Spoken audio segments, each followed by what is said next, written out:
সবাই আশা করি এটা কোনো অন্যায় না, এটা কোনো অবৈধ। এই যে আপনি এক জায়গা থেকে আরেক জায়গায় একটা সুযোগ থেকে একাধিক সুযোগ যে সুবিধাগুলো আপনি বাড়তে পারছেন, এটা আপনার সমস্যা। আপনাকে কিসের প্রমোশন দিবে? আপনি তো একটা ইন্টারন্যাশনাল ট্রেনের মধ্যে আছেন। আপনারা কি আগরা সবটাই সবগুলো চিনেন? এবার নাম সবটার নাম শুনছেন? হ্যাঁ, আপনারা ওই যে ব্র্যান্ডের কোম্পানি স্যামসাং না গ্রামীণ ফোন নাম শুনছে, ব্র্যান্ড না? আপনারা কি করেন? আর কোম্পানি চিন্তা করেন না যে এটা ভালো ব্র্যান্ডের, বিদেশি ব্র্যান্ড হলে তো কথাই নেই, ঠিক না? গাড়ি চালকের এই কাজটা কোন ব্র্যান্ডের, লোকাল না ইন্টারন্যাশনাল? ইন্টারন্যাশনাল। কেন ইন্টারন্যাশনাল? সারা পৃথিবীতে একই আইনে চলে, সারা পৃথিবীতে একই আইনে চলে। অর্থাৎ আপনি একটা ইন্টারন্যাশনাল স্টাফ।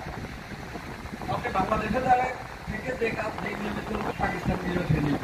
তো আইডি নাম্বার থাকে, এত নম্বর স্টাফ 1 2 300 200 এরকম। তাহলে কি দাঁড়াইলো? সবাই এই কোম্পানির স্টাফ। আপনার যোগ্যতা এবং দক্ষতা অনুযায়ী আপনি কাজ করবেন।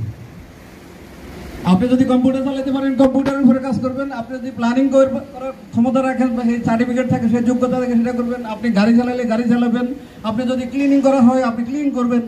আপনি যেটার উপযোগী, যে কাজে পারদর্শী, সেই কাজ করবে। সবাই কোম্পানির স্টাফ।